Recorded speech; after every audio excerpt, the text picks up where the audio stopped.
Kataleya and Kandle mwabadde mufunye omukisa. Eyo management nebateekamu ssente empitirivu.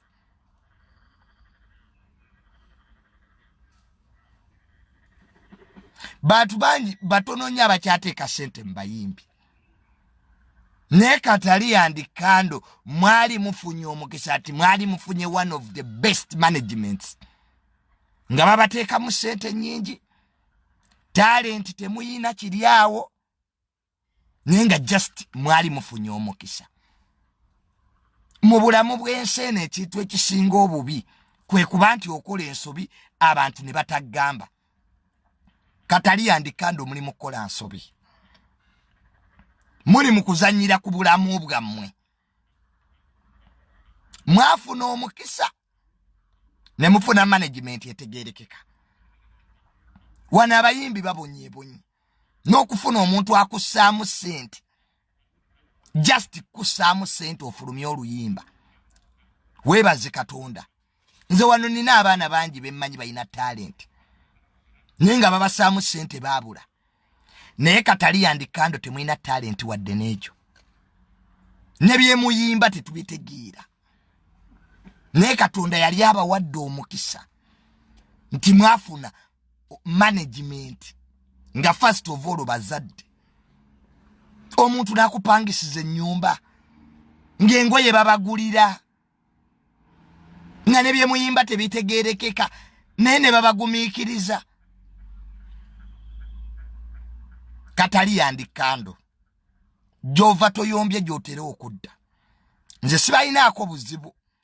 Oba mwakoze decision okuva mu management eyo. Naye mwandijjukidde gye baabajja. Abantu twerabira mangu wa gye tuvudde. Bannange Kataleya and Kandle mwandijjukidde. Wa management eyo gye bajje. Nene ensi nfunda. Gy'ova toyombye gy'otera okudda. Omuntu olina contract. Bagambyeko ku mpisa zo indiscipline. Nze ndabye abayimbi abatalina mpisa gye bakomekereza. Wano teri muyimbi atalina mpisa awangadde. Empisa kye kisooka buli kimu. Naye nga temunnaddawo Kataleya and Kandle. Mujjukire management gye bajje. Baana mmwe mulimba. Nedda mulimba. Kataleya and Kandle mulimba. Abantu bali mubakozesa nsobi. Muddeyo mu management mwetonde. Wallahi ya Mungu nkubuulira Kataleya and Kandle. Mutwewe emyaka ebiri. Bwoni ba muyimba mmwe. Ababawa babe baagala bitundu byammwe byakyama. Baagala zimaani holo. Naye omuntu akuteekamu ssente. Muwenge ekitiibwa. Nze management yammwe. Nze nali by the way. Nze ne ba management bammwe sibamanyi. Naye ebintu byokka bye babakoledde Kataleya and Kandle. Mwandibadde simmwe abayimirira ne ku program. Nga mumanyi mwakola ensobi.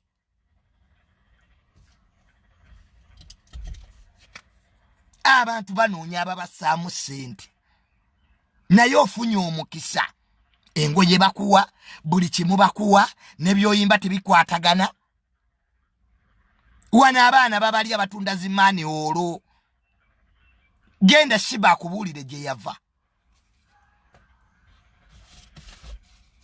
Omanye ebbanga gyefukiwa lyebonaabona ne Shiba oyo. So Kataleya and Kandle muli mukola nsobi. Leka abantu baleme kubawabya. Mugenda kwettira obulamu. You are going to kill your careers. Babalye babalekaawo.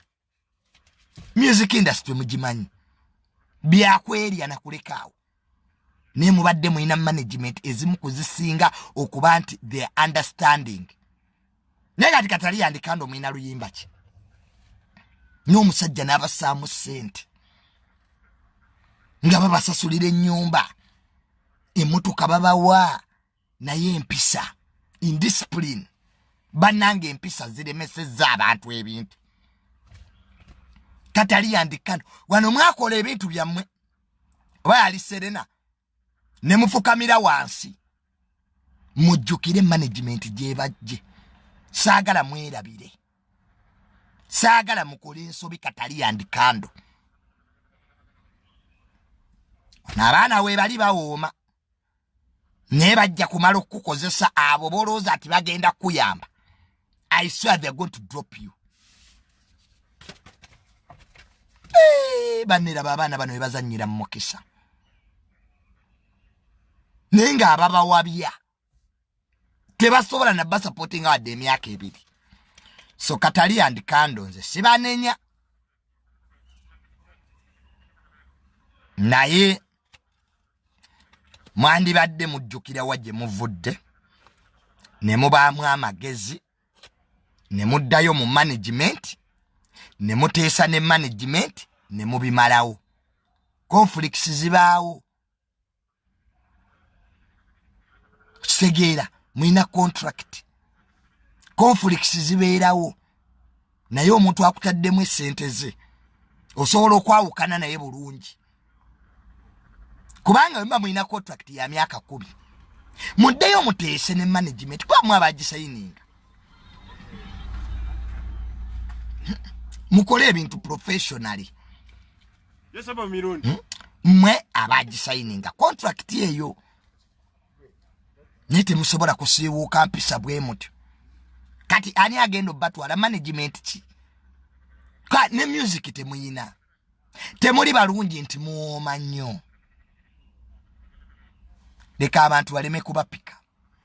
Kataleya and Kandle jova toyombye gyotera okudda mujjukire gye babajja saagala muteekewo busonga songa mulabise management ntimbi manya abayimbi bwe muti mumala gwe kennyini okukola amazambi ge. So muddeyo muteese ne management naye kyemuliko kikyamu mujja kutuusa mwejjuse ng'omukisa tewakyali bananga omuntu akuteekamu ssente to that level abo abaana babataddemu ssente Kataleya and Kandle babataddemu ssente temwina kintu kiri unique fact wano waliwo abaana bangi babasinga ne talent.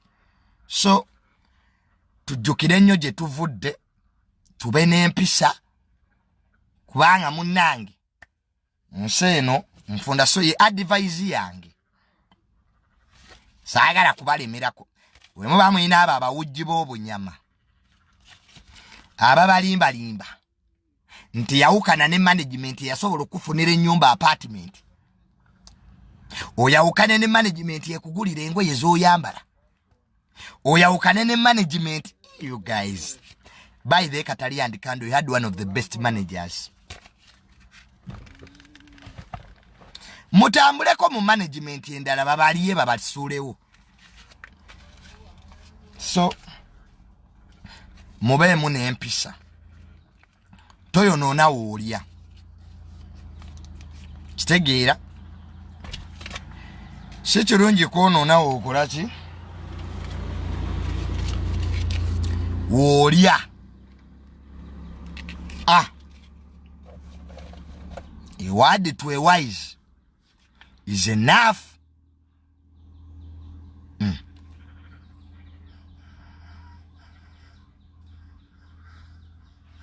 So Kataleya and Kandle please video eno mugibantu sizeeko conflicts zibaawo mu bulamu bw'ensi naye appreciate abantu bye bakoledde nze osobola okwawukana n'abantu bulungi nga toyombye nabo mwe mwennyini mwali ku stage ne mukaaba amaziga ffe tubadde mu bulamu nga family zituloga bulozi nga bantu be batubeereddewo omuntu gw'otaazaalibwa naye nga n'okumanya takumanyi yakuyamba nze kyovulaba kati mpa abantu respect kwanza abantu abanyambye nga nabakubuulidde weewuunya be bantu boolaba n'obayisaamu amaaso n'osaaga nabo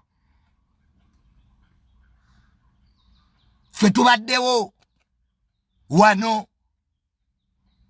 nga bolowooza okuyamba tebakuyamba ensi eno etuyigiriza ebintu bingi.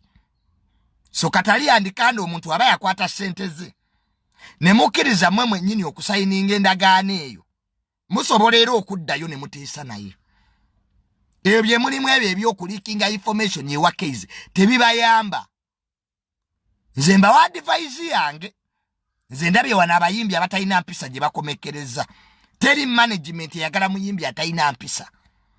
Abo bonna baba balira ebyo byonna babalimba. Mugenda kugwa.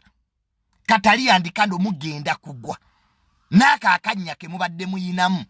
Si lwakuba nti muyimba nnyo. Si lwakuba nti muyina talent. Because eri management ebadde eteekamu ssente. So si kintu kirungi. Naye nze the ball is in your hands, Kataleya and Kandle. Musobola otuula ne mu actingako mature. You can act mature and you can act professionally. Ne muddayo mu management ne mugamba okay, zino ze nsonga zaffe ne management ne baweezaabwe ne mubisolovinga ne muddamu ne mukola. Omukisa gujja lumu. Nze wana abantu batukubira endulu ku social media. Social media terina mukwano. Bana abali wana abakomentinga abamu olifa tubalabye nako. So mu buli kyokola leka social media ereme kuwabya. Fwe wana abantu batuwaana. Ninga olabira ddala omuntu akuwaana okola nsobi. Naga junior kyokola kye kituufu. Ninga social media 80% of people abali ku social media 80% not all. Bali mwesi are disgruntled. Timwe mujja kuddaawo mufunye omukisa. Management ebatera mu ssente ne bye muyimba tebikwatagana ne you are just lucky. Kati mutandise. Mwe musobola n'okudda mu management. Baana mmwe gye muvudde Kataleya and Tadoba. Mwina n'obuvumu obukola interview mmwe. Kyovula abantu bakyayamba. Bannanga abantu kyovula ati bakyayamba. So eyo story nga njire essaawo. The ball is in their hands. Kataleya and Kandle. Wemba mwagala kufuuka mani holo. Ebituli mu bitunde, it's up to you. Ne wana abantu mu music industry bayuza. Bajja balya. N'obwoya bagwe ku mutombogolo.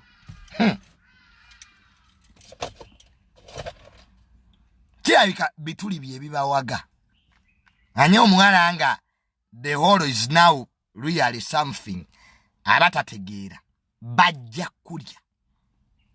Eno music industry abantu baliira ddala. So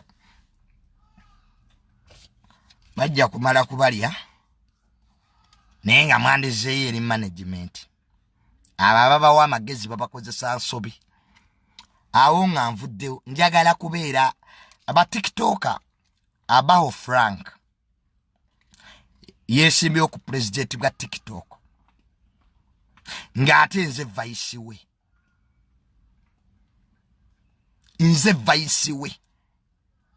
Bannange nsaba ba TikTok tuwagire abaho Frank ne Tamale mirundi junior. Nesimbyewo ku bwa vice president bwa TikTok ng'ate mpagira abaho Frank ku bwa president. Era ekyo tekikyali kyama. Ba TikTok mutwesige. Mutuwe obululu. Tulonda abaho Frank kubwa president bwa TikTok. So that we streamline omulimu gwaffe. Ezo zonna egoism. Ebya numbers tebigasa. Tuina kati kwefaako tulabe nti TikTok eno tuteekawo enkola ennungamu. Tukozesa amaanyi gaffe tubeeko bye tufuna. Tubeeko bye tutereeza. Ku ssaawa ya leero omwana bamukwata ku TikTok nga terina amugjayo. So abaho Frank tumuwagire bannange ku bwa president bwa TikTok. Musajja ababeereddewo oyo. Abaho Frank muntu w'abantu. Abaana ano babasibye abaho Frank yabajjayo. Nze namanya abaho Frank we basibalama. That guy has been there for you. So TikTok badde mbasaba tulonde abaho Frank okulaba nti tukola ekibiina ekyo ate tulabe nti tutambuza ebiddako. wabaddewo olutalo olubaluseewo wakati wa full figure ne Kasuku. Nalabye full figure ku macha onyambala. Nakulabye full figure ku Soroti. Ngoyagala kunnyambala.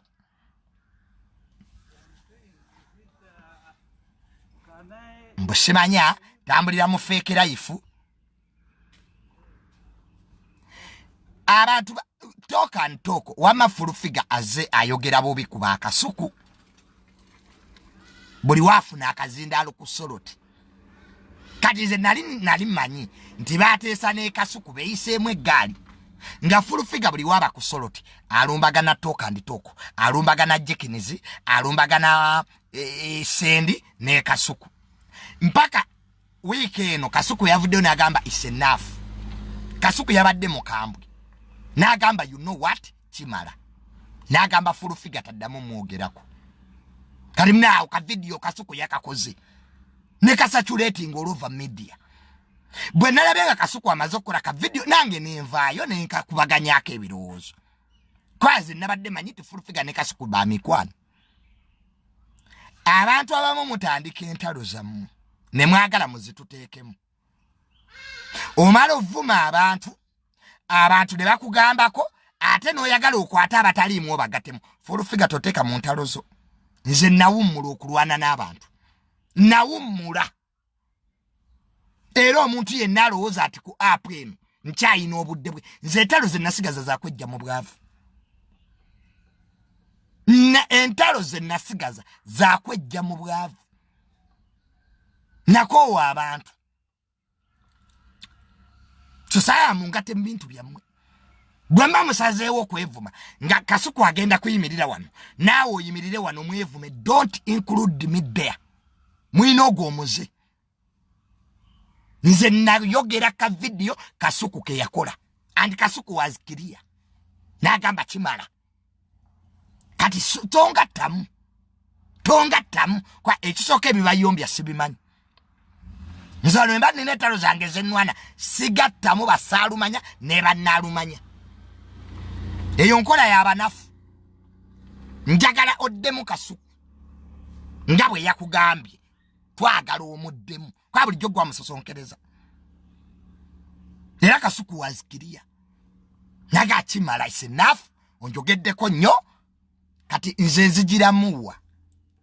Era munoonya we munyiga. Munoonya bwe munyigeera. Era munoonya.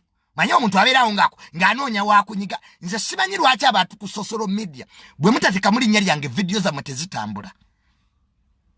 I don't know why. Buli omu n'anoonya wakunyiga. Buli omu n'anoonya Junior wamunyiga. Mulekeraawo okunyiga mu conversation zammwe.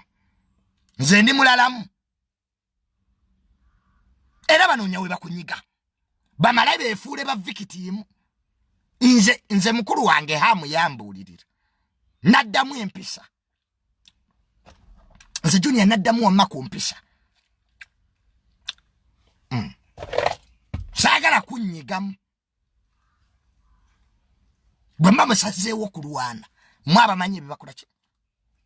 Nze Kasuku is one of my best friends. Njogera naye every day. N'olunaku lwakola ka video I was with Kasuku. And Kasuku is mutuufu is right. Wama ekizibu ky'abana Uganda content bwamubula. Ng'atandika okunoonya ogenda okulaba akoze video asuddemu Kasuku. Ogenda olaba akoze video ataddemu Jekinisi. Ataddemu Junior. Kati bwamala ate nga akitinga victim. Nedda. Sibiriimu. Nze nawummula. Nwanyi entalo ku social media kuno nawummula. N'abantu ne obeerawo ku TikTok oli n'akunyigamu. N'ogamba onanyigiramu ki? Bu video bwabwe tebutambula, bu programu bwabwe ku TV tebutambula. Nga temututaddeemu. Kati aveshone eggwa nga tuyogedde ku mannya g'abantu. Famanya gaffe tetugazimbidde ku bantu. Wano jja n'ofuna topic n'ogidiscussinga. Osobola okukola so nga toyina linnya lya muntu ly'oyogedde. N'etambula. Just mwagala kukola research. Kale olumala nga mugamba batuvuma. nga mukubirawo abantu be banumbye nenga ani akulumbye gwalumba abalala bokkakanya abalala bajja kukkakanya ensi kyogiwa kyekuwa ensi kyogiwa kyekuwa amaanyi g'okozesa okuvuma abalala ge bagenda okukozesa okuvuma kyekyatuuka ku pasita Bugingo.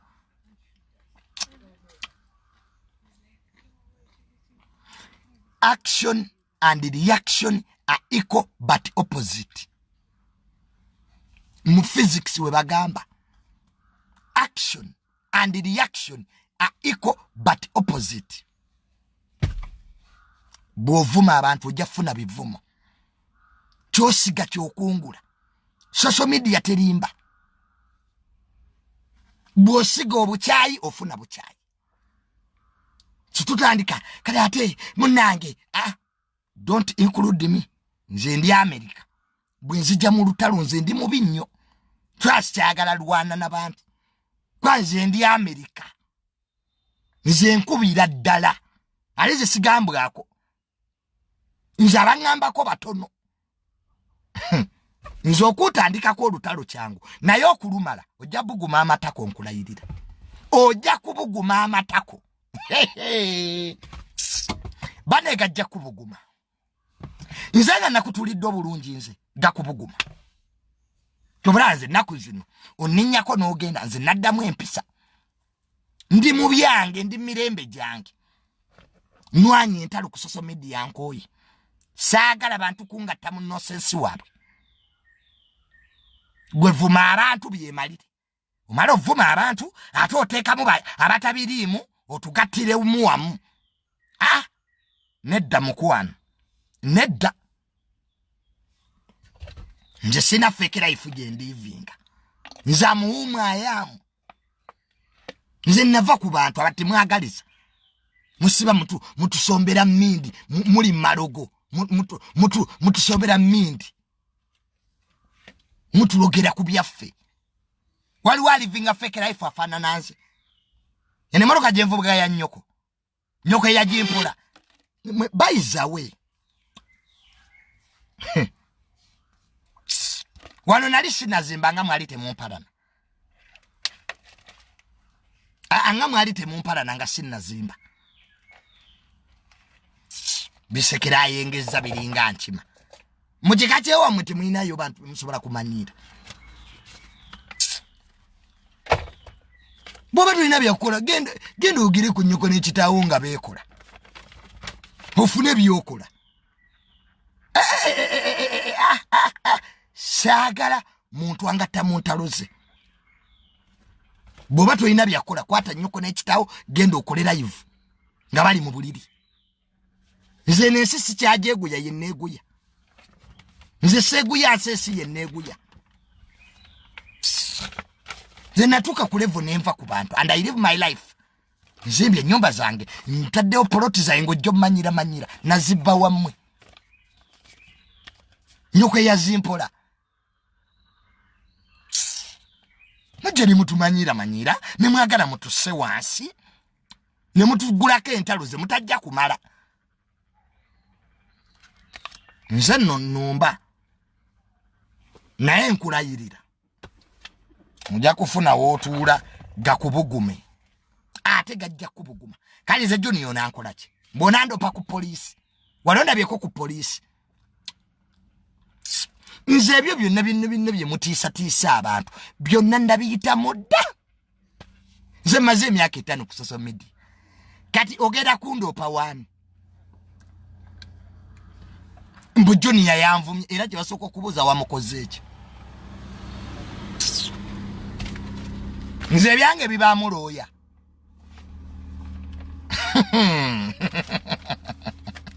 Ffe tulabye abanene emirembe engalo. Naffe abanene tubayina ate bali baakabejja. Bwetalo ze tulwanye siyate twalina banene singa weetuli. Nze yonna bampanda lusu mbu batuula eri banzite. Nga ne mu meeting ze batuddemu okunzita era mulimu abanjagala. Paka naye omusajja abakoze eki. Mbwati tatuwagira ate n'ekino nakyo kankyogere. Waliwo abantu abatabuza propaganda mbu nava mu MK project. I want to reaffirm my loyalty. Nze mpagira General Muhoozi Kanyerugaba mutabani wa president era nzikiririza mu God the Father President 7, God the Son General Muhoozi and the Holy Spirit General Sali ye Holy and Holy Trinity jenkiririzam God the Father, God the Son and the Holy Spirit. Mpagira General Muhoozi yeka saba mudirira sibe yalonda so bukiiko bwe yateekawo obwo obukiiko General bwe yateekawo bubwenga ye bujja mukolera emirimu kati tova mu kakiiko ka MK project no jombuli ebyenina okogera bosimanya gwe vice president fe tumanyi General Muhoozi Kanyerugaba yeka gwe tuwagira baba mutalisa okwefuula ba MK mbalaba the way you act mutusazeeko ebigambo wano ne mutwogerako mutwononera amanya mu bakulu yonna mu Junior yakyuka nga nakyuka wa obutakanya bwange namwe bukwataganira wa ne General Muhoozi fe tuwagira General yekka command eva wa General Muhoozi kakati mwe mwabeteekawo mmwe weteekawo bakuwa akatebe tonsala maaso nze mmanyi command and instruction ninga musirikali order ya jeshi ni moja tobeereyo ngogaya amayirungigo nojja to give me what to say busimanya national movement MK project simanya Luwengo movement sigaze bya movement byo sinze yakulonda so the commander is one Olutalo tulibema commander 10 dawo mwe hawana yanvumi nze ndagwe stavumansi nze nagende wa General Sale na ngamba Junior nkulaba na ngamba yuwe blogger myamwe guloba nti zedi wa Uganda ye wansi yonna kati gwampalana n'abantu mumanyira kaze Junior ku myaka jange kati ogenda kunnemba ki I have met President 7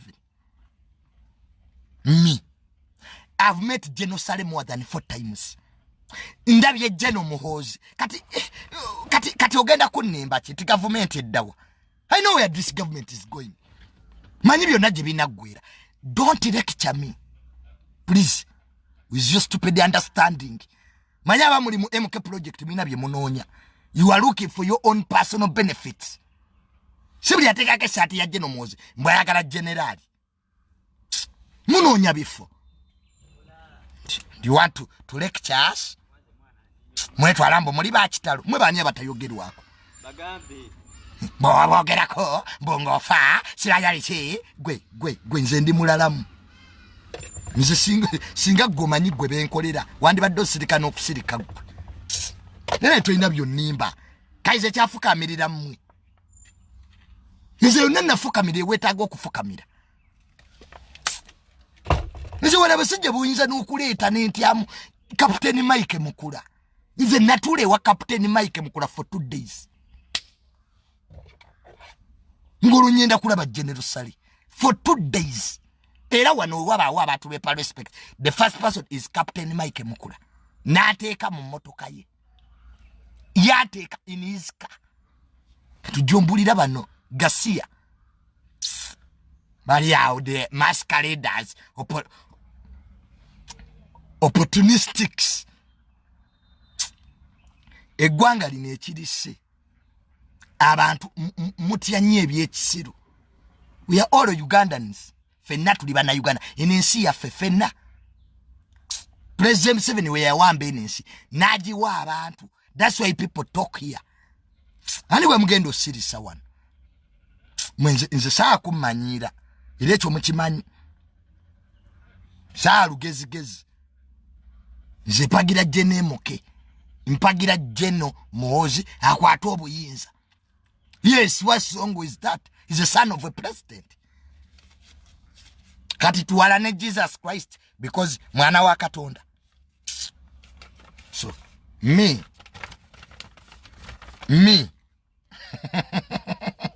I know where this government is going. Manyi wajibidda bino.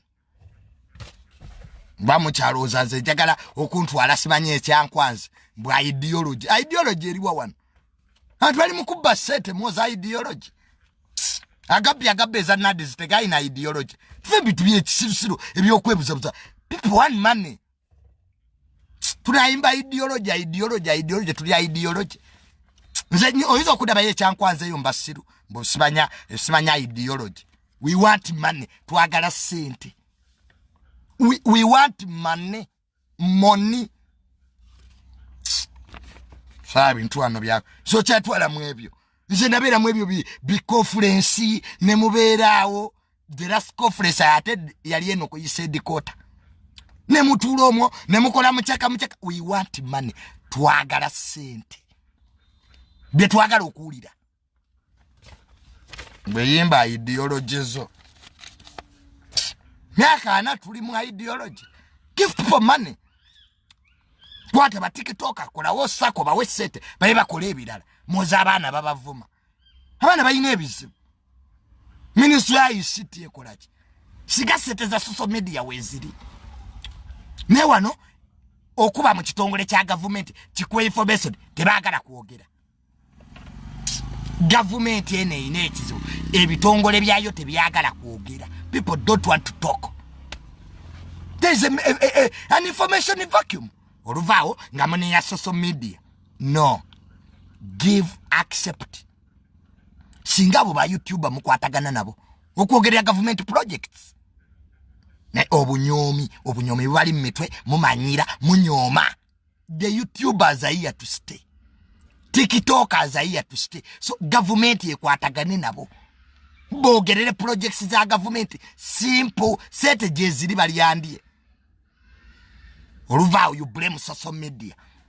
You don't want to talk. Wane ekizimbe kikwata omuliro. Abafaya brigade tebogera. Buli omajja masanyalaze ge gavuddeko obuzibu. Why do you make statements before even the report comes out? You have poor communicators. And you are now to shift the burden to the public. Bobo manyinti junior opinion leader ku Facebook. Muyite. Accept it. Muyite muwe facts. Abana ba TikTok singa mbayita. Made baddewo ne muba briefing. Be bayina numbers. Oba basiru be bayina abantu. Teri musiru ayina abantu. They are smart fools. Abasiru abagezi. Social media, we are smart fools. Oyo lumbu yesinga twamu bakubira dda. Ne kati ogenda n'obalabalamu n'ogamba. Kati lumbu yenfa naye eki. So, let us bring social media on board into government projects. Nadizi. Emyoga. Byonna byetaaga kwogerera. Abantu n'emyoga tebamanyi what is up to. Muvudde ku social media okuli abantu. You are fighting it instead of working with it. Sad. So, I wanted to rectify that. I'll work with you on principle. See dog and the master. You mwamanyira dog and the servant. On principle. On principle. Equal partners. If you don't want to work with me, it's okay. Shagara nyo kwegoba n'abantu. So ne content okuva isima we yafanna mukyusa. Mbera maloji mabala nfumbirwa bwennoba. Bob Wine yafumbye yabadde asimba. Gwe Bob Wine, let me tell you something. Gwe you young man. Principle. Bob Wine ani go fooling. Whom do you think you are fooling? Nenobianiri. Kati ebitoke bya wabadde osimba Bob Wine. kati byebijjako Museveni bwosimba nnyo ebitooke mu luguudo kati nga Museveni avaako gwe bayize Bobi Wine lekera okutufuula abasiru human bere magere mu bigere weebake omanyi gwe principle nze kagamba mazima kwa nokublockinga nakublockinga dda I blocked you gwe Bobi Wine era kyosobola okukola kukubira ku namba yange MTN ate nalabye ngombi pinga ku macha nze byekisiru bya Bobi Wine nabikoowa mboyagala kujjako Museveni otya ng'osimba bitooke mu luguudo koonoona mmere oyinza okuzanyira ku bitooke gwe kati olwo wabisimbyemu mu nguudo Museveni n'avaako naye gwe Bobi Wine abantu bajja kukuba emiggo bayiza we tukola ebyekisiru byo wano watugamba ntebe mu ntebe Bobi Wine n'otugamba nti Museveni tajja kulayira n'otugamba nti eryatulize kuba Museveni principle Chambala Gomez ekiro ne kiraba Museveni n'oyo olubongoya ate gwe lubongoya abantu ke bali kugwamu gwe nti oli mbega ojja kuddukira mu helicopter gwe biberano byambadde Gomez ekiro ne byesiga lipstick mbo simanya ba opposition abawa bibereriye wa genocide biri mu kulya miyembe tafuna no seto kuva mu government mbo simba ebitoke lwaki ze bakuwa iPod sizo okola mu engudo de magere mu bigere webake wano tisiza abana babandu mmitu nawe ebyekisirusiru yegwa atakuta seto wabaki kati ali mukuzanya documentary twatudde mu taxi ne Nubianedi nga muli mukuzanya party 2 season 2 ya documentary ya film Bobo atali mukuzanya film z'abazungu atudde ne mukyala we Nubianedi mu taxi era lwaki twatudde na babye lero tulane Nubianedi principle we shall cane you Bobi Wine. You have taken us for gallery. You are playing a movie. That's why you sat in that taxi. Oliku season 2. Oli mukuzanya movie bakwe sent. Nze don't joke with me. Bobi Wine, don't joke with me. Nakublockinga dda. Chambala Gomez ekiro. Woba akowa Museveni ne motoka itaita masasi jizzeyo gye bako. Did that amadika come from outside? Byonna biri wano bifere. Mwasimba bitoke. Stop playing on our bananas. Tulema eriye magere mu bigere jobobeera. Abana bali makomera ba political prisoners bali makomera kati bitoka bye bina abajjayo. Isaje tunacho kifere ki Bobi Wine. Wagena mu bazungu. Oli mukuzanya film. On the expense of Ugandans. Msa nenda simba ebitoke kati wabisimbye watata principle that young man needs canes kai gwa Bobi Wine oyinza kuba president wewe pimamu ku magezi gago Bobi Wine, you cannot even be an LC1 chairman of a sensible village oli no Nubianidi amanyi oluzungu can Nubianidi contain an English conversation for 30 minutes? You're idiots. How can planting in city je walira benga bajjako government na kusimba bitoke? Gwe principle, the only way to get power, gena munsiko olwane. Go to the boss and fight. Don't disturb us. Your myopism plan. So in a plan B1.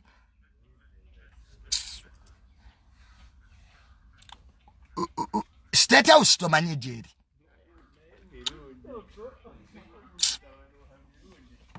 Omani state house jeri. Why don't you go there? Don't disturb us. Time wasting. Insiti je basimbe bitoke president je yali avudde ko give me one question. You are with these idiots abali ebweru. Abai kwese in New York biri mu New York mu roji byebase. Temuli Massachusetts mu poko joint je biwoleza firi Museveni firi dictator. Museveni yalwanira ku Hongo Kongo yalwanira New York. Why don't you come and strike from here if you are man enough? Amajega ba disciplining. Amajega Uganda gakuwa nonsense. They abroad these idiots shouting from there. We want change. Come here. Come to the ground. Why are you hiding? Birumbu yebiri eri mu mpoko ettake. Motisabotisa bana babandi. Kairo tuzayo mu kalulu. nga president 7 ate president wa namu mpaka 2027 gwe principle toina kiddako wayocha. Bob Wine, you have no plan to liberate this country. Shut up. Stop destroying banana plantations in the disguise of freedom. Banana and freedom. Do they rhyme? Kwesa sajagoluza tetwasoma ku odimani out mu P1. Waga political power and bananas. Olabawo ebikwataganira. Guno gwita mupira gwa masaza je bakwata ebitoke ne babitwala. Principle. We are not a generation to joke around with. Sit in your mini magere, zanya filimu zona abazungu, get your money peacefully. Totumalira bod. You wasted our time obili abili mugumu. You are now coming back to waste our time again. You told us Museveni tajja kulaira. No tugamba Museveni tajja kuwangula. No tugamba oyinaba America. Where are the Americans we watulimba? Olino no mukazi wo no biyaniri. Masquerading as the freedom. Mwemeta go kube emegom. Wano ebasi ba no biyaniri nga watesa. But political, you can't make an agreement with the government. Ne bata abana bali makomera. Yatesa ne meeting izali eri kachiri. By that time nali munopo. Wowo yagala Bob Wine atese kwata ku no biyaniri. That's where his heart is. Awaja kutesa. Gwe basi ba no biyaniri wa mulabalya. Kati bali mu taxi yerinyise. Banange obusajja tebunkwata. Goli muzanyi wa katemba. Mbo katika video kwa badokola akekisiru Bob Wine wabadokola ka mbo kibando omulabi ekimala kakati kolabe ku Bob Wine to ina bubanda bwa government yakujjamu amanyo. You were dramatist, you were film star, you were ganja man. Era mpandise ekitabo kyange 2026 elections, the war between the ganjas and the rebels. Abayaga n'abayekera. Bob Wine, you are fit to be Escobar. Bob Wine byokola Escobar yakola omuyaga we Colombia. Nothing new. Nature power. We want power. Ugandans, okay, let us be serious. Can that young man be a president really? Go to leader Bob Wine. Do you see any presidentship in him? Chora bana banyankole bagenda kutufuga. These westerners bagenda kutufuga pake bagenda ko. Me, I cry for this country, by the way. Is every day I cry for you. What we have, society is full of idiots. Musa umuntu yasoma inane degree ku mutwe. Ngati Bob Wine will be president. Oyo muzanyi wakatembo oyo. Empire chifana nchimunga Bob Wine aline president wa America. If really Europeans take Bob Wine wavana abagenze Massachusetts muloji. Abali Boston muloji. Mpayo NF picture. President nyenzo wala. Okay, pa chifana nga Bob Wine aline Secretary of Defense wa America. Obanga aline Minister of Defense wa doa wota. Kale mpa chifana nga Bob Wine aline Minister wa woto wa America. Ana America nyenzo wala. Kale owe Kenya. Mpa chifana nga Bob Wine aline Minister wa agriculture Kenya. Don't you see now you are idiots? I want to pump some sense into you. You fake Museveni. Ngawe mumumani. Can hand over power to Bob Wine.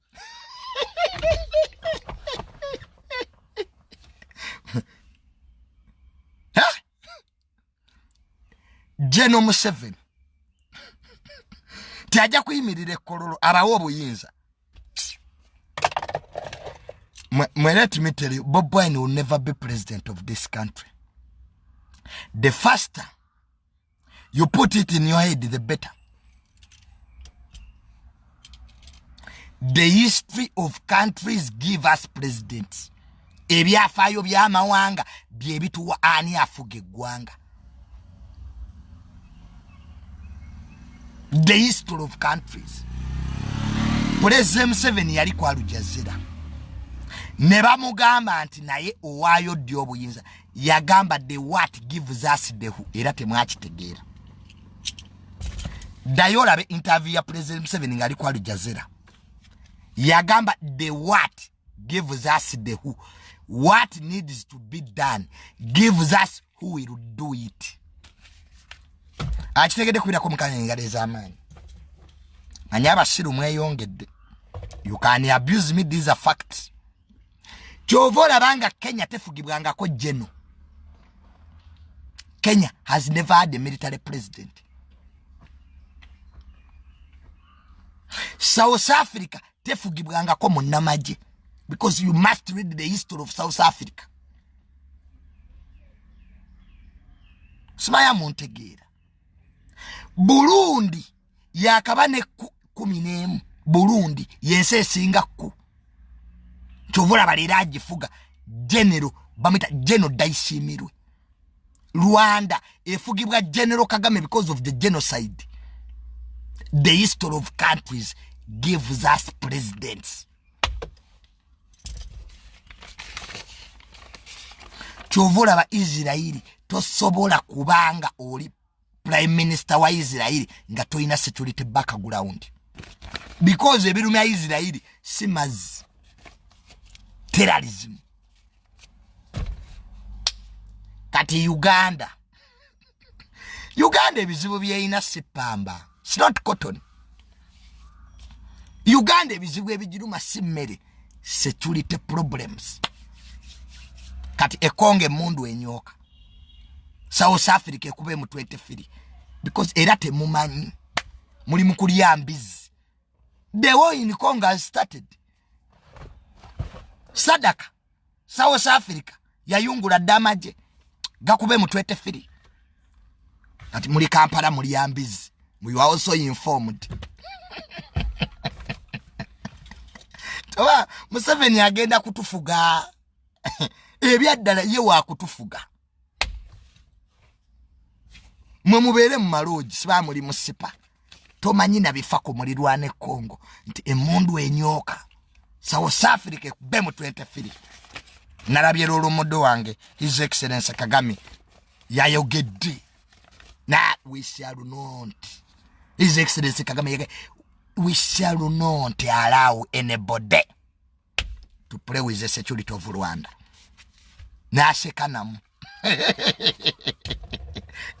temubimanyi kati ebyo biwoyo principle wamwe Bobo Wine asigale mwemu didi things of power. Not, you see, there is time when every idiot will be president here, but not now. Okay, idiots muli banji ekyera kya mukijja tuuka buli musiru afuge ku Uganda nesikati. There are things that are supposed to be done right now, so that we hand over power to but Trump bawan, the Trumps. but Trump bawan banakatemba. Don't read political science. 48 laws of power. Orabo bawaliwo eyali awambye obuyinza mu Uganda nga ali magere. Have you ever seen any president of Uganda nga ava magere?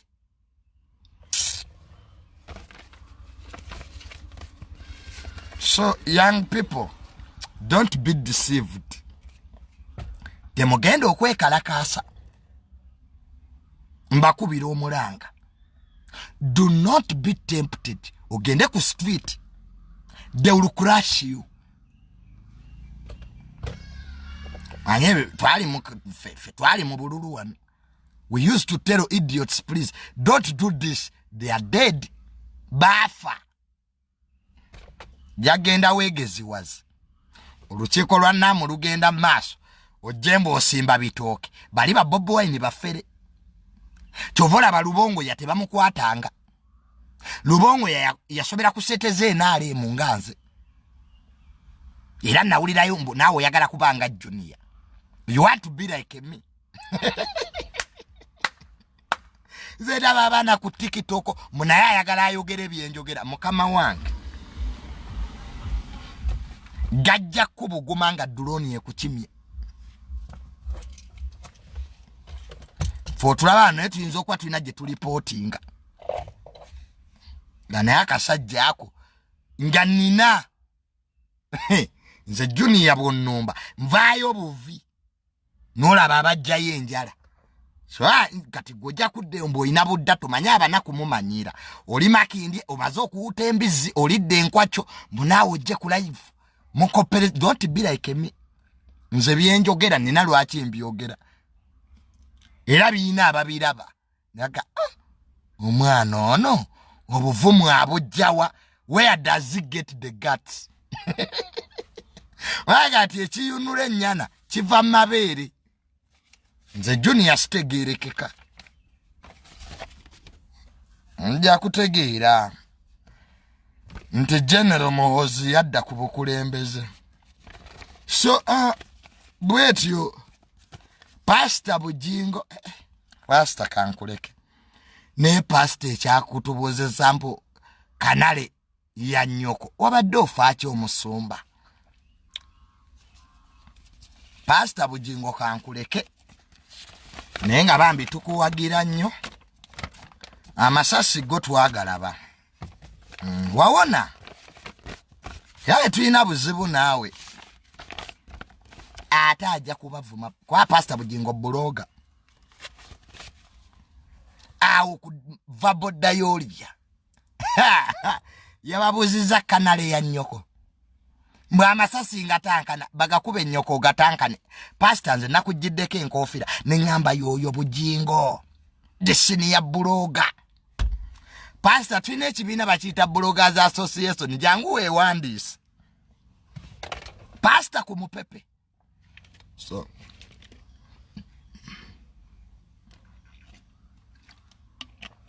naye mwe ababanjeeza kanale mwawaayo mmeka okay first things first mwawaayo mmeka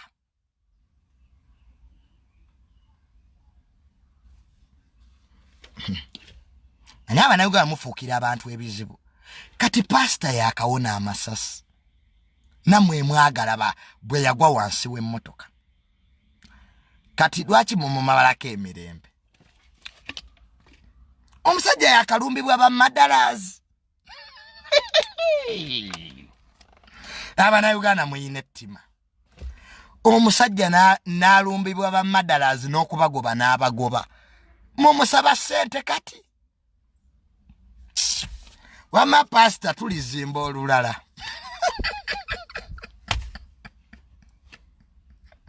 nze kasita Pastor yagamba nti Pentagon balizimba awo ne mmanya nti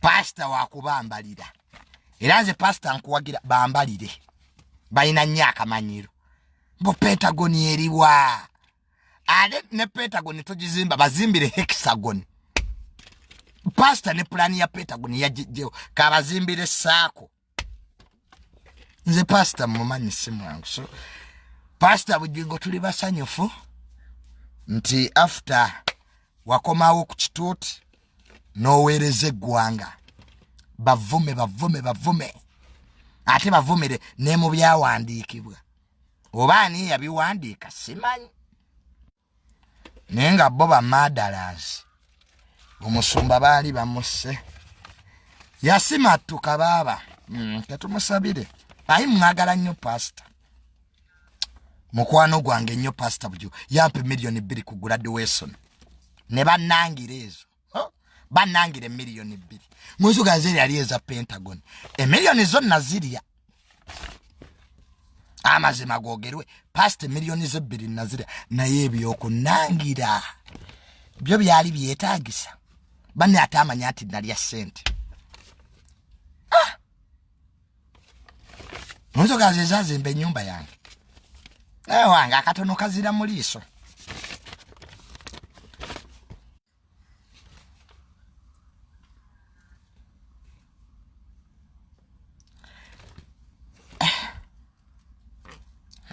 Juni olukiiko lwa Nnaamu twafunyeemu ki tombuuza bya Nnaamu nange saabitegeera bulungi Nemwe twafunamu ki mu nnaamu. Kwa n'ennaamu kyennyini Abannayuganda tebakitegeera. Nze nasanga owa boda ngamba mbu nnaamu kulima nniimu. Nange nze owa boda ngamba olukiiko lwa nnaamu lwakulima nniimu. Era ye ng'amanyi nnaamu kulima mu Museveni alimanye nniimu. Uganda tugenda ne muganda nnaamu tekitegeeza nniimu wabula bannange tusensitizinga abantu. Kwa abantu bamanyi nnaamu kwali nze owa boda yabadde abiŋŋamba. Aba boda balina ebiboozi. Nabadde nakatula ku boda bwenti nangamba Junior naye olukiiko luno olw'okulima enniimu dwo lunaggwa ddi? Namugaa lukiiko mbu nnaamu. Namugaa ti babadde tebalima nniimu. Anna so nange saabitegeera ebya nnaamu. Ate luno naye baba mwakoze kinene tubeeza mu jjaamu. President Museveni jajja tebahabulwa. Tukusaba enkiiko ezijja bazitwale embalala. Bambi muzimbe wole. Banne twabonyeebonye n'ennaamu. Waliwo natula mu jjaamu essaawa 2. Omusulo gunnuma, byannuma, n'emmyuka amaaso, emmotoka sigireke mu layini. Bannange ennaamu tulifa tumwevuma. Era General Museveni jajja tebahabulwa. Abantu si basanyufu. Abani basiba enguudo. Ekyo nno kyandibaddeawo ne oba abakulu babadde tebaggwaayo. Batukwatirako awo NB ku British Embassy awo. Omanyawo akasi yawo.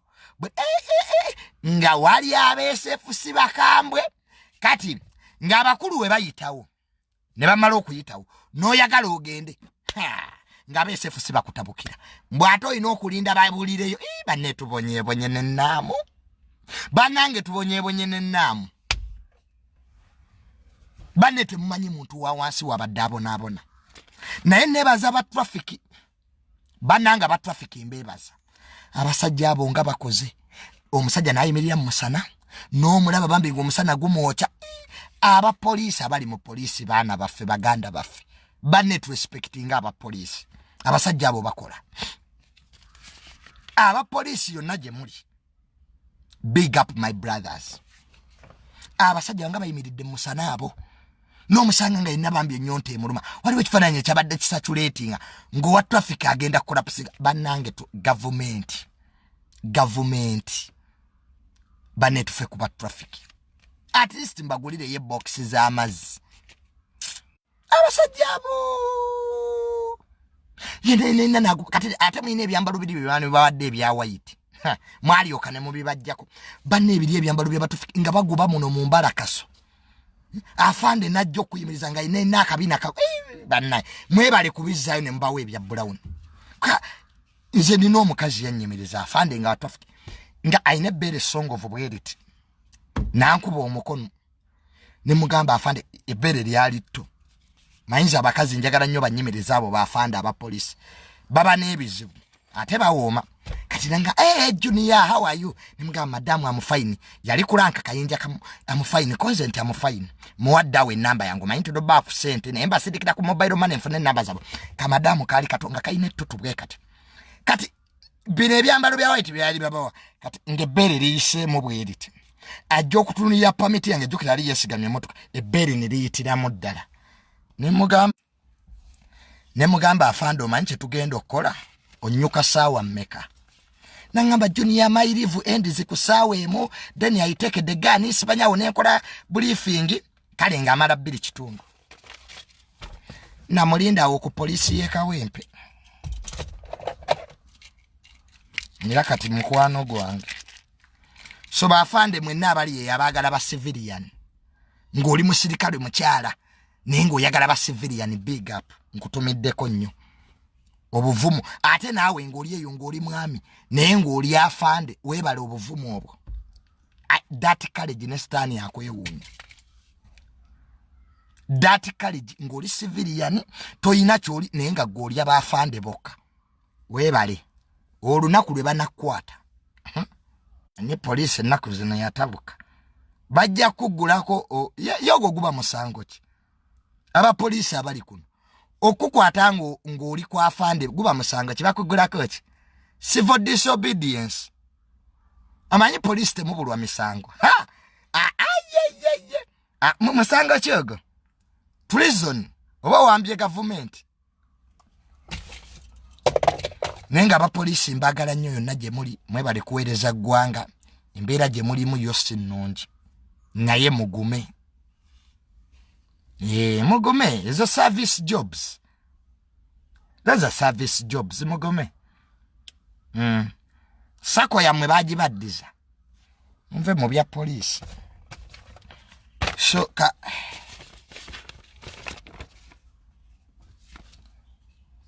malire wano mbajjukiza nesibye ku president vice batiktoka mulonde Frank abaho yagenda okolawo ekyenjawulo yinga mpulira nkoye nyende muloji yawa nyende bana abasajja mwe nabayingira amaloji be very careful to ATM cards muzikuume bulungi bamalaya bayiza omuze ogw'okubba kadi za banka nye nempumulireko wa loji ze nakulabye zantama tugende tuyimireko wamuloji njagala kunyiga ku masajja omugongo guno gunnuma Junior Donizera yakukyawa yanyanjulako walabako Donizera nga nyanjudde mwena mwe ku bantu respect bwemba nanoba musango abantu mire ekintu ekyo omuntu nanoba nga nebyamunobeza temubimanyi nemuteekawo embeera azifu bamwanjula nze wano teri mukazi yali yanyanjudde so nze nsobola okunoba anytime walabyeko ewaffe nga bataddewo tenti mbu banyanjudde katotandika kumpa abantu bo nze obufumbo bwange bwa contract nde mutwasamira mu Junior ofumba bwonoba obadde yagala nkoleyo kimbufumbo wano bakaizi bonna bafumbirwa temubagambako era munteekako olukongolo temumanyi nze omukazi yenna gwe mulirabanga nyanjudde ngewaffe batimbye embutte nti Junior bamwanjudde gwe mujja okutandika okuŋŋamba mboyo sijja kunoba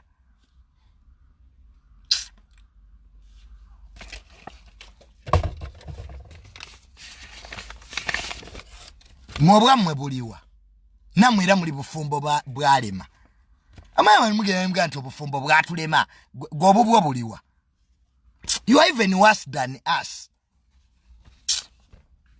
aba naga mwagala okwefula mbu mute mwina bizibu bye muyitamu nga yes you are the center of problems namwe mwenyine muri bufumbo balema ngaffe wanatebasiba abamu muri mu marriages naye babagobadda just mwegama nkuba Gobero tya mu marriage nga mugirimu abantu nga basatu. Kati eba marriage oba muri mutoyi. Tono bwapama ono wayingira ono bwapama. Some marriages are equivalent to cases latulin. Bulungi. Sina. Osegedde ekintu ekyo. Nene tujja naye ku mu Junior nze kasito omukazi obango ina sente.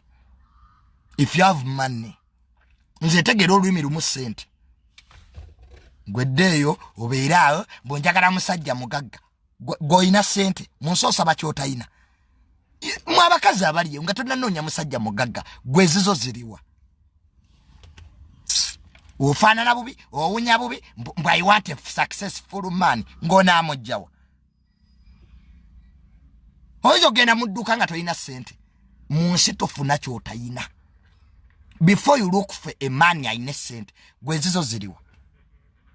Kimani abakazi abatalina sente mumanyiira. Nekikumanyiira. Mu Junior tomalaako, maleko ntya. Ente gy'otabaawo biwata, oyinza togikama kilo 7 ez'amata. Really, you don't feed the cow, but you want liters of milk. Abakazi kyemuliko. This is sex discrimination. Government jeno vayerwanirire eddembe ly'abasajja. Tuli mu sex discrimination. Omuntu ayagala omukole style nga musanvu. Nope.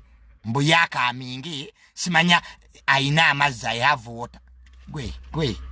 Nze nojja mu ine box yange. Nonga junior ekyo bugagga kyenina mazzi oba okola mu water. Twagala sente. Omukazi ng'oliyo nga toyina sente. Shut up. Dewa mama wo mu kisaakaate. Ayambu simanya omukazi alina okuba n'empisa. Genda ononye sente. Empisa zisasula wosula. Nze junior nabaga sina mpisa era sina kyenzetaza. Nakafumba mali asatu nga bwennoba. Sinyirira siriwo. Empisa zinyambye eki. Mayimu abaddugavu. Mwagala nnyo okweyisaayisaako. Emmotoka ze twagula twagenda mu bondi twatwalayo mpisa. Ng'omwana waawo otabuuza mbabuuze mu mpeeki. Banakumwe. Jja mumanyiira abantu. Abaavu n'okubabuuza. Wano Bill Gates yakabuuza bameka. Ndagaayo omugagga ayina sente abuuza abantu. Mumbuulire. Tell me a rich person abuuza abantu. Ngagga talina budde. Abaavu n'okubuuza. Omwana waawo tatubuuza. Oyo omwana talina mpisa. Empisa zingasizaaki. Nze sina mpisa ate sina kyenzeetaaza. Jangu ng'ommanyiira. Nze no society yamwe nagitegera mumanyiira. Uganda bwe yagala akujooge. Be submissive. Awajja kujooga akusiyage n'okusiyaga. Fwe tuyambye kulwana nansi eno. Abantu bawe kye baagala. Anoonya olutalo lumuwe. Ayagala emirembe tambula naye. Period. Waliwo agenda mu balano n'asasuzaayo empisa. Nosanga ekikazi. Mbo simanya genda onoonye sente mukazi gwandaba. Ojja kulya buli musajja gw'oyagala. You can get any money you want as long as you have money. Ne bwona ddaawo ne mweyerusa ebisambi. Ne munyanga ebibuga by'aboonoonye Babylon. Omuntu ne weeyerusa. Ebizigo byonna byonna n'otuyana olunyanga obusa. Mbu naawe you want a man. Bakulyako gumu tebadda. Mulekeraawo okweyerusa. Abakazi abali kuno stop bleaching yourselves. It's not fancy. N'omuntu n'omwambula ebisambi wano wa bbulu, wano wa green, wano wa red. Awoza abasajja banneegaana. Otafaananga embuzi. You are like a goat. Ebizigo bye mweyerusisa bya layisi. Bana abakazi be mulaba bayina sente baba kuba mpiso. Kati oli ku buzigo bwa layisi. Weyerusa oli ku musana n'omera ebipaapi olinga ngamiya. Mwe bikazi mwe. Omusigalayo mukalayo. Ofa kinensi. Omuntu anaakwagala ajja kwagala nga bw'oli. You don't have to change yourself. Nze tubanze junior sina mpisa. Era abakazi bonna mbagamba sina mpisa. Nze wano omukazi yeke yali asobodde etasha yankubanga.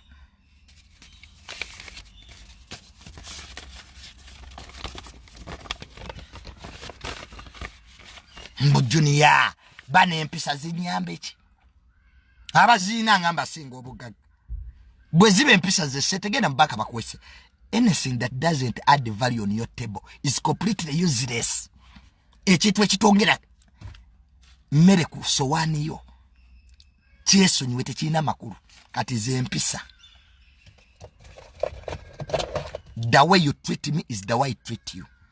People hypocrites. Omuntu akuvuma ate ne yefuula nti gwamuvumi. That hypocrites blackmail. Nze giraba nnyo mu family yaffe. They start wars and you end them, then they act as if you are the one who is bad. You are imposing war on me. If you impose a war on me, I'll fight it. There are wars which I imposed. Nga bazikutaddeko lwampaka zirwane. Omanyi mune bafamily member bamu basesa. Bagenda ne bakukolera eddogo. N'alaba nga terikutte n'ajjamu obusungu. Aga omuntu ono namuloga asiraane naye ng'ayongera kulaakulana. abantu abamu abatuwala nte tulina kye twabakola. Just our success ye baluma. You are not suffering the way they want you to suffer. Abantu tobonabonanga ebagala babonebone kati kibaluma. Abantu abamu tebakola nti oli mubi. People shouldn't tell you you are bad. No mubi ayina ebirungi. Kati munsi teri mubi. Abantu ababagamba ebigambo ku ffe tuli babi. Bakubuulireko nabo tulina ebirungi bye twabakolera. Naye tebajja kubuulira. People go on saying that people are bad. They don't tell you that there were a certain time when those people who are bad now were good to them. N'ababi bakubeererako abalungi one time. Kati omuntu ayogera bibi byokka. Oyo Junior ayina empisa embi. Akakaana tekayina mpisa. Naye mubuuze Junior yakola ki? Awo ojja wulira. Gwe omuntu yennayo gwe mubuuze yakola ki? Tebayina nsonga.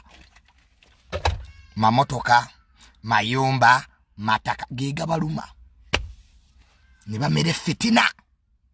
Niba ulianga tiba munne bino bakola bikole. Ku nsiku no buli omu yazaalibwa talina kyayina. Era gendo sobe ekitabo kya mukulu wange hamu. Based on reasoning and reality. You will change your mindset. Obugagga mindset.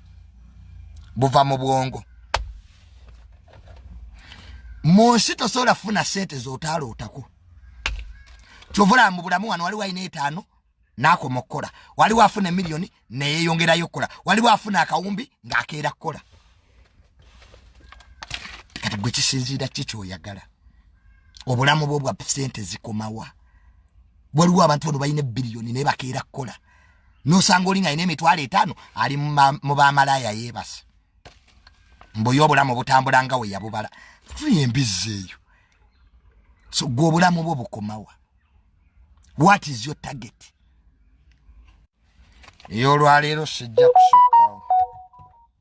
Fe abantu nga batufuuyidde emmindi. Abantu nga batuloze. Gye bali mu masabo. Balowooza ffe bizibu byaffe. Nedda. Buli omu osobola okugaggawala naye tayimu yo tennatuuka. Era Katonda n'ebibi byakuwa bisiimenga kubanga biba biyina message. Omuntu okeera ku makya noga Mukama njagala ggula emmotoka yeekutta. Naye nga singa wali ku bigere wandibadde owangaala emyaka 10.